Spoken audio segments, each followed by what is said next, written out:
Desabamento, casa de Vicente Pires não resiste à chuva, mas 7 pessoas que viviam nela são resgatadas sem ferimentos. Caso Bernardo, a polícia encontra o corpo na Bahia com as mesmas características da criança, desaparecida há uma semana. O pai confessou ter matado o menino. Direto para Buenos Aires, Brasil e Argentina fecham 37 novos voos semanais entre os dois países. Olá, eu sou Rodrigo Orengo, está começando agora o Band Cidade, primeira edição.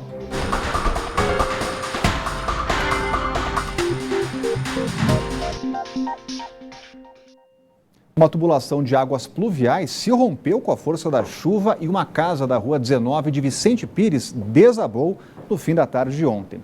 7 moradores foram resgatados, acredite, sem qualquer ferimento. E hoje equipes do GDF, a nossa reportagem, estiveram logo cedo no local.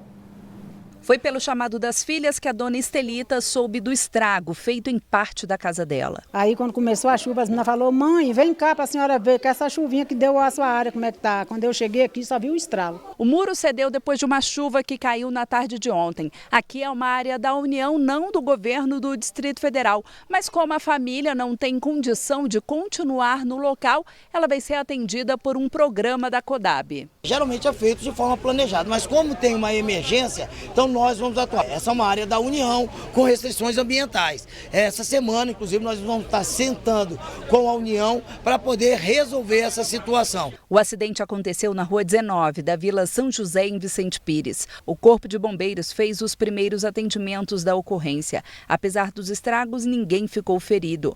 Todo esse cenário foi provocado por uma tubulação de águas pluviais que se rompeu com a força da chuva.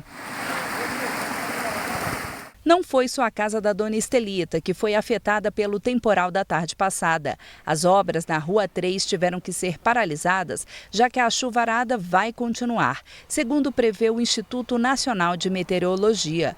Mas o DER, responsável pelo trabalho, afirma que assim que houver um período de estiagem, as máquinas voltarão a trabalhar. Em um momento, nesse último ano, a gente saiu de Vicente Pires. O exemplo maior aqui é a Rua 10, está aqui prontinha, com os carros passando, com drenagem funcionando. Infelizmente, a gente não consegue fazer tudo de uma vez. Então, o DR trabalhou, o governo trabalhou nessa Rua 10 aqui nos últimos 2 meses, enquanto ainda estava seco. E agora estamos chegando nessa Rua 3 aqui, que é uma das últimas que ainda falta pavimento aqui, para a gente poder concluir. O esforço do governo para melhorar a situação de Vicente Pires tem sido reconhecido pelos moradores da região. Aqui de primeiro, até de bicicleta não dava para andar. Era a gente passando de bicicleta e os carros jogando água, dando banho em gente. E hoje já melhorou muito. Os trabalhos na cidade devem ser concluídos no segundo semestre do ano que vem. Os problemas vão diminuindo. Nós vamos ter problema? Vamos. Até quando? Até 2020. Quando a gente entregar, esses problemas todos acabam, aí a gente tira esse sofrimento. E vamos ficar de olho nas obras. A gente vai conversar sobre esse assunto com o Cláudio Humberto, já está com a gente por aqui. Muito boa tarde, Cláudio. Boa tarde. Situação delicada. Aconteceu justamente numa área da União. O que fazer nessa região, Cláudio? Pois é, você vê que é uma região que tem problemas e são construções precárias, né, sem autorização. Houve ali uma ocupação desordenada do solo. Vicente Pires, a gente sabe, era uma área designada para a agricultura familiar, não era uma área residencial. Mas, poxa, com aquela localização tão atrativa, né, entre o plano piloto e Taguatinga, etc., muito bem localizado, que ele acabou despertando o interesse das pessoas por moradia. Começaram a ser construídas casas e prédios, enfim, e isso se espalhou muito rapidamente naquela região, construções quase todas irregulares, e a gente vê que a comunidade acaba pagando um preço por tudo isso. Tem a sua casa, tem onde morar, mas em que condições, né? É por isso que essas obras são tão importantes. A gente espera mesmo que o governo consiga concluí-las como prometeu até o ano que vem, porque chega de tanto sofrimento. Vamos falar aqui de reforma, e não é reforma administrativa nem a tributária. A nova reforma que o governo vai abraçar é a do Marco Legal do Saneamento. Hoje o ministro da Economia, o Paulo Guedes, abriu um evento do BNDES sobre o tema e vem conversando com os parlamentares que podem votar o texto da Câmara semana que vem. Tem detalhes chegando ao vivo com a Renata Dourado e esse assunto é importante, aliás, mais importante que mini-reforma eleitoral. Isso diz diretamente respeito à vida das pessoas, né, Renata? Boa tarde. Exatamente, Rodrigo. Boa tarde para você, para o Cláudio. Uma ótima sexta-feira para todos que estão aí nos acompanhando. Sim, a gente está falando de um assunto que é muito caro para o Brasil, um problema seríssimo que tem reflexos em várias outras áreas. Para a gente ter uma ideia, um levantamento de uma organização não governamental chamado Trata Brasil revela que quase a metade da população brasileira não tem acesso a um serviço básico, que é um serviço de coleta de esgoto. Então a gente está falando de cerca de 100 milhões de brasileiros que não têm acesso a esse serviço básico. Quando você olha o retrato por regiões, é realmente uma coisa muito triste. Na região norte do país, apenas 10% da população da região norte do país tem acesso à coleta de esgoto. No Nordeste, apenas 26% da população. Então, realmente, um problema muito sério. E um problema que se arrasta há anos no Brasil. E o governo alega, olha, não tem recursos para fazer todo esse investimento necessário. Então, o governo está apostando em quê? Em investidores estrangeiros, em investimentos internacionais. Essa é a fala do ministro da Economia, Paulo Guedes, que está bem otimista com relação a essas mudanças aí que devem ocorrer no Congresso Nacional. De acordo com ele, uma vez aprovado aí esse marco, esse problema do saneamento básico do Brasil deve ser resolvido, segundo ele, daqui a 5 ou 6 anos. E o governo tem um importante aliado, que é o presidente da Câmara, Rodrigo Maia, que já até deu uma data aí para colocar em votação esse marco. Segundo ele, na próxima segunda-feira, dia 9 de dezembro, isso vai ser colocado em votação. A gente sabe que segunda, em geral, não costuma ter ali o quórum mínimo de parlamentares, mas a gente sabe também que quando há acordo, quando há negociação, tudo é possível, né? Os parlamentares estão prestes a entrar aí nesse recesso parlamentar. Então, a ideia é essa, na segunda-feira, já colocar em votação no plenário, de forma que possibilite e amplie aí e facilite essa participação de investidores estrangeiros no Brasil para a gente resolver definitivamente esse problema da população brasileira. Rodrigo. Valeu, Renata. Renata vai ver se vocês conseguem realmente votar. Cláudio Humberto, assunto importante. Continua valendo aquela máxima de que político não investe em saneamento porque não dá voto, Cláudio? Porque não aparece, né? As obras, em geral, causam muitos transtornos, porque tem que cavar o chão, né? Abrir buraco, abrir vala, etc. e tal. E depois que tapa, sumiu, e as pessoas não vão mais se lembrar de que ali tem investimento público daquele governo específico. O governante meio que negligencia isso. Mas é inescapável para os brasileiros, né? A Renata mostrou que mais de metade da população do Brasil não é atendida, já foi muito pior, né? Hoje metade da população não é atendida ainda pela estrutura de esgoto, de saneamento, e isso também tem a ver com o marco regulatório de toda a infraestrutura no Brasil. É um setor que está precisando de investimentos maciços. Aliás, o atual governo, o Bolsonaro, tem feito promessas nesse sentido, né, através do ministro da Infraestrutura, e também agora com esse marco aí do saneamento básico, renovam as esperanças de que teremos não apenas resolvido esse problema que é até de saúde pública, como também teremos aí estímulo a investimentos e a geração de empregos. Agora, um novo tipo de tecnologia que identifica motoristas que fizeram uso de drogas vai ser usado pelo Detran nas operações de fim de ano. Os novos aparelhos fazem a análise a partir da saliva diferente do antigo que utilizava o suor. Os equipamentos começaram a ser testados nas ruas do DF nesta semana. O novo drogômetro é capaz de identificar em poucos minutos até 8 tipos de substâncias psicoativas, entre elas anfetaminas, cannabis, cocaína, opiáceos e metanfetaminas. Dados do Detran indicam que no ano passado, das 280 pessoas que morreram em acidentes de trânsito, 133 tinham feito uso de álcool ou drogas. Desse total, 49 consumiram drogas e 35 apresentaram resultados simultâneos para ambos. Por enquanto, os testes realizados em dezembro, durante a fiscalização, terão caráter educativo. O motorista não será multado, mas vai precisar chamar outra pessoa para buscar o carro. E agora a Renata Dourado volta com mais um recado importante. Pessoal, o Detran acaba de lançar uma novidade que vai facilitar e muito a nossa vida. É o portal de serviços do Detran. O jeito mais rápido e prático de a gente resolver quase tudo o que precisa para o nosso veículo ou habilitação sem sair de casa ou do trabalho. São mais de 11 serviços disponíveis para a gente acessar pelo celular, computador ou tablet. Por exemplo, precisou alterar o endereço do documento do seu carro ou da sua moto? É só acessar o portal de serviços, que é rapidinho.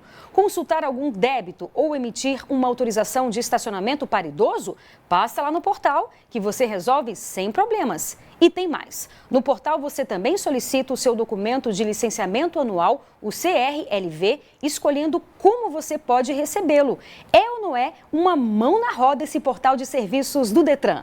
Acesse lá agora mesmo o portal para fazer o seu cadastro. É o Detran mais perto de você. A educação é a melhor direção. E a seguir, Brasil e Argentina fecham 37 voos semanais a mais entre os dois países do Mercosul. E o Band Cidade volta daqui a pouco.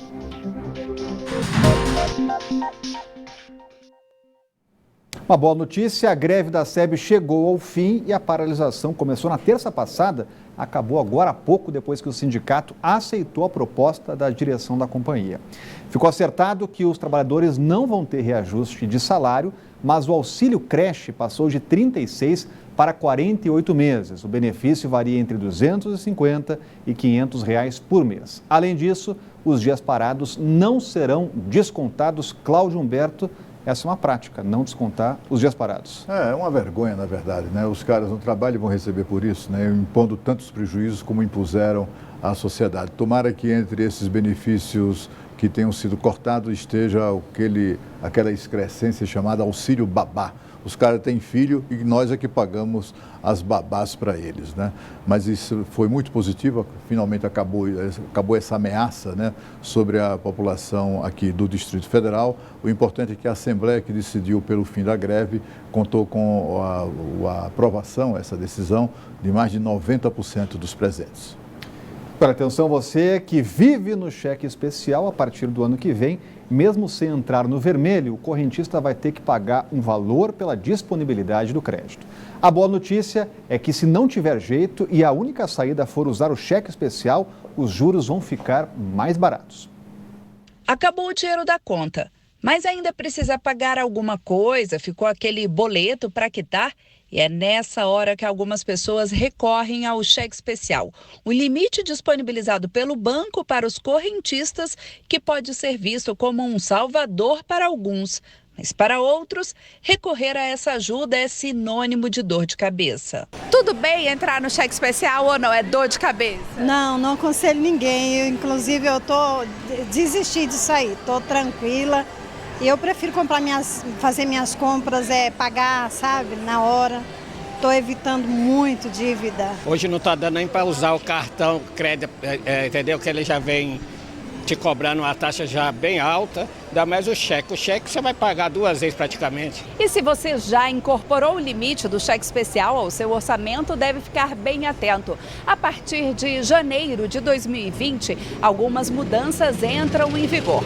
Por exemplo, se o seu limite for maior que R$ 500, você vai pagar uma taxa de 0,25%, mesmo não tendo utilizado o benefício. O Banco Central também estipulou o limite máximo dos juros cobrados em cima do valor gasto com o cheque especial. Esse economista afirma que o melhor mesmo é evitar utilizar essa modalidade de empréstimo bancário. Esse é um viés da disponibilidade, que é um viés que a pessoa incorpora aquele valor que está disponível no seu extrato, a sua renda, e acha que aquilo é dele.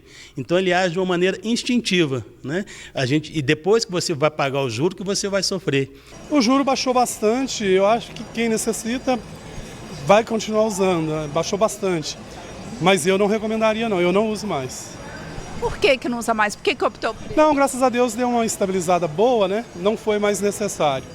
Mas eu, assim, procuraria outras formas de evitar o cheque especial. O Brasil precisa de educação financeira, porque se existisse educação financeira, nem essa medida estaria sendo necessária. As pessoas não utilizariam o cheque especial porque ele é um valor muito alto, né? Você tem outras fontes que são bem mais baratas. Os trabalhadores que fazem aniversário de setembro a outubro já podem sacar o FGTS das contas ativas. A partir de hoje, serão liberados 3,3 bilhões de reais para 9 milhões de brasileiros que têm conta na Caixa. E os não correntistas da agência poderão sacar a partir do dia indicado no calendário para o início do pagamento, conforme a data de aniversário, até o dia 31 de março de 2020. E as informações sobre o cronograma estão no site fgts.caixa.gov.br, está aparecendo aí na tela. Olha, os países do Mercosul assinaram uma série de acordos multilaterais durante a reunião do bloco no Rio Grande do Sul. Entre eles, o aumento do número de voos entre Brasil e Argentina. E tem detalhes chegando ao vivo com a Renata Dourado. Vai ficar melhor, né, Renata, para quem quer viajar para a Argentina. Você esteve lá recentemente, né? É, e vale a pena, viu? Vale. Eu recomendo. Pois é, vale muito a pena. Exatamente isso, Rodrigo. E aí a gente fala que é a importância desses encontros, né, desses presidentes, não só para o fortalecimento do próprio bloco, no caso a gente está falando do Mercosul, mas também para o fortalecimento dessas relações bilaterais, né, entre os presidentes. E é isso que você falou, entre os acordos assinados, que no total foram 8 acordos, tem esse acordo de ampliar o número de voos semanais entre Brasil e Argentina, passando de 133 para 170 voos semanais. Isso já está valendo, o acordo foi assinado na quarta-feira, mas na verdade isso já vinha sendo costurado desde agosto, né? Mas aí é o momento, portanto, de finalizar esses acordos que estão sendo costurados. Nós temos aí umas imagens desse encontro que reuniu aí, a gente vê os presidentes da Argentina, do Brasil, do Paraguai e a vice também do Uruguai. Eles se reuniram no Vale do Vinheiros, em Bento Gonçalves, na Serra Gaúcha. Na ocasião, o presidente Bolsonaro passou a presidência, que é rotativa, e até então estava com o presidente Bolsonaro, presidência do Mercosul para o presidente do Paraguai, então ele vai permanecer aí, vai ficar, na verdade, nessa presidência que é rotativa. E como a gente disse, né, foram 8 acordos assinados no total, acordos que, por exemplo, permitem que a polícia de um país avance sobre o território de uma outra nação, do bloco, obviamente, durante perseguições em áreas ali de fronteira. Permite também que os moradores que também moram nessa área de fronteira usem os serviços, seja de saúde ou de educação desses países, fortalecendo mais, né, ampliando aí esses laços. O bloco também, Rodrigo, firmou aí esse acordo que autorizou que os 4 países aumentem aquela cota para compras no exterior, aumentando, portanto, para até R$1.000. Então é isso, ampliando esses laços e fortalecendo, portanto, esse bloco aí. Rodrigo. Obrigado, Renata. Cláudio Humberto tem acordos importantes na área comercial, mas como isso beneficia as pessoas aqui no Brasil? De várias maneiras, né? Quem gosta de viajar, por exemplo, para a Argentina, agora vai ter mais facilidades com um número maior de voos e tal. O fato é que o Mercosul, para se consolidar, valer a pena, virar algo que, de fato, desperta o interesse da população de cada um dos seus países, dos países membros, né, é que eles tomem medidas, né, no sentido de gerar riqueza, gerar empregos, né, no sentido de distribuir melhor a riqueza de todos os países. Fazer aqui no âmbito do Mercosul o que foi feito, por exemplo, na União Europeia. Eu morei em Portugal no início dos anos 1990 e naquela ocasião, Rodrigo, para você ter uma ideia, a União Europeia investia em Portugal $100 milhões por dia, a fundo perdido. Deu um banho de loja no país que foi fundamental para preparar o Portugal para o grande surto de desenvolvimento que veio logo em seguida. As pessoas viam no dia a dia a sua vida melhorando, as pessoas percebiam a presença muito forte da União Europeia na rotina de cada um dos cidadãos dos países membros, né? Acho que está faltando isso no Mercosul, talvez em decorrência digamos assim, das condições financeiras dos países membros, que não se compara, por exemplo, aos principais países da União Europeia. Mas, de qualquer maneira, é preciso buscar essa forma de se viabilizar, né? De se viabilizar com o apoio da população. Vamos trazer novidades sobre o caso do menino Bernardo, um corpo de uma criança com as mesmas características do menino, de 1 ano e 11 meses, foi encontrado perto do município de Palmeiras, na Bahia, a mais de 1.000 quilômetros de Brasília. A Polícia do Estado recolheu material genético para confirmar se é mesmo a criança desaparecida há uma semana. O resultado deve sair nas próximas horas. O pai de Bernardo, funcionário público Paulo Roberto Osório, confessou o crime e foi preso na última quarta-feira, depois de ter revelado que matou o menino por overdose de remédios. Ele disse que colocou o corpo no carro e dirigiu até Bahia, mas a polícia não havia encontrado nada na rodovia indicada por ele. O corpo encontrado agora estava a cerca de 500 quilômetros do local onde Paulo disse ter abandonado o filho já morto. O Tribunal de Justiça determinou que Paulo Roberto passe por uma avaliação para analisar o pedido de transferência da defesa dele para a ala psiquiátrica da Papuda, onde ele passou 10 anos internado por ter matado a própria mãe em 1992. E a seguir, comerciantes vivem com medo de assaltos no Itapuã. Até outubro foram 64 roubos na região. E o Band Cidade está voltando daqui a pouco.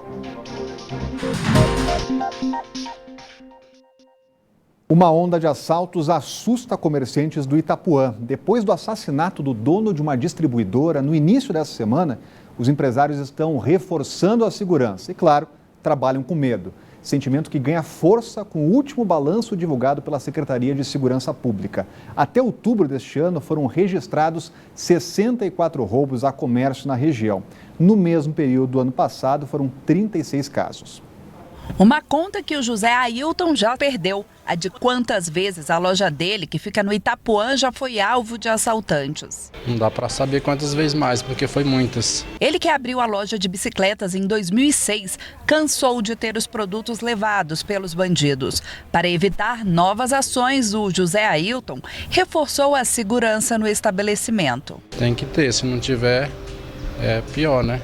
O problema é que, às vezes, os criminosos se fingem de cliente. Toda vez que entra um cliente que a gente nunca viu, a gente já fica apreensivo. Chega olhando, querendo comprar para depois anunciar o assalto. E foi exatamente o que aconteceu nessa distribuidora. Primeiro, o homem entrou fingindo que iria comprar cigarro, mas logo em seguida anunciou o assalto, que terminou em morte. As imagens mostram o momento exato em que o assaltante, encostado no balcão, saca a arma. O comerciante Bismarck Silvano, de 28 anos, ainda tenta reagir, mas é baleado pelo criminoso. Com o homem caído no chão, o bandido dá a volta no balcão e leva o que estava no caixa. O José Lima, que tem uma borracharia ao lado da distribuidora, diz que já havia falado para a irmã de Bismarck que era para instalar grades na porta. Botou uma grade, para não ficar assim aberto, não, que é perigoso. Se não me engano, eu vi uma vez só essa porta, uma grade aí. Até outubro desse ano foram registrados 64 roubos a comércio. No ano passado, no mesmo período, foram contabilizados 36 casos dos chamados crimes contra o patrimônio no Itapuã. As contas são do último balanço divulgado pela Secretaria de Segurança. Por conta desse cenário, a dona Idalice, que ajuda o filho na administração da farmácia, diz que não se sente segura em ficar sozinha no local. A gente fica assustado sim, porque vê acontecer tanta coisa, né? Então a gente fica assustado sim. Pois é, em nota, a Polícia Militar informou que está atenta aos problemas de criminalidade na região do Itapuã e que todos os dias pessoas suspeitas ou autoras de crimes são presas na cidade, bem como armas de fogo são apreendidas. A PM ressalta que não é possível manter uma viatura fixa em cada quadra da região. Se não é possível, o que é possível fazer, Cláudio Humberto? Pois é, isso é uma resposta até cínica, né? Que, aliás, a gente está até habituado a receber da Polícia Militar. A Polícia Militar precisa respeitar as pessoas, respeitar aqueles que pagam, inclusive, os seus salários, diga-se de passagem, muito bons, os mais altos do país. Está na hora de honrar essa confiança e esse esforço de todas essas pessoas que são pagadores de impostos, né? Esses comerciantes que estão lá presos, eles é que estão presos atrás de grades, enquanto os bandidos estão soltos porque a Polícia Militar não aparece, né? A gente esteve lá na região, a gente não viu sinal de polícia. Houve um período até há pouco tempo em que a Polícia Militar tinha medo de entrar ali naquela região do Itapuã. Voltou a ter medo? Foi isso? Porque, olha, os números mostram exatamente essa ausência da Polícia Militar, né? Dobrou o número de um ano para o outro, dobrou o número de assaltos ao comércio do Itapuã. Isso é cruel, é injusto, né? E não basta vir com essa resposta debochada de que não é possível manter uma viatura em cada esquina. Ninguém precisa de viatura em cada esquina, precisa de polícia militar na rua, pé no chão, patrulhando, sendo vista, intimidando os assaltantes. É disso que a população do Itapuã e de todo o Distrito Federal precisa, e não de respostas cínicas. E na Semana Internacional do Deficiente Físico, vamos falar sobre uma pessoa que parece desconhecer o significado da palavra impossível. Pois é, você vai conhecer o Matheus, um para-atleta com uma má formação na coluna, que mesmo em uma cadeira de rodas, dá um show de superação.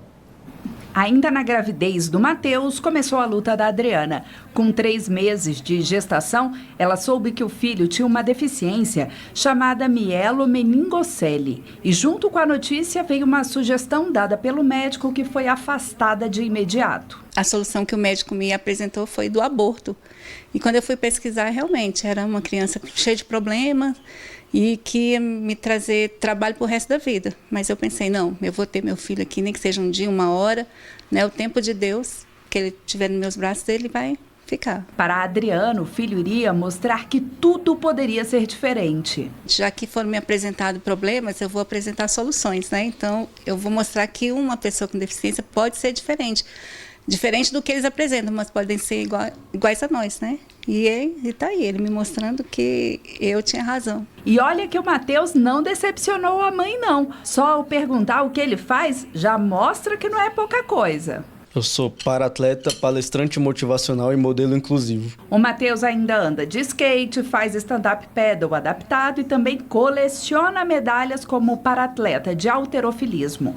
Para ele, impossível é uma palavra que parece não fazer parte do dicionário. Sempre fui uma criança de me adaptar da minha melhor forma. Não é só competir, tem treino, tem dedicação, tem cansaço, não é...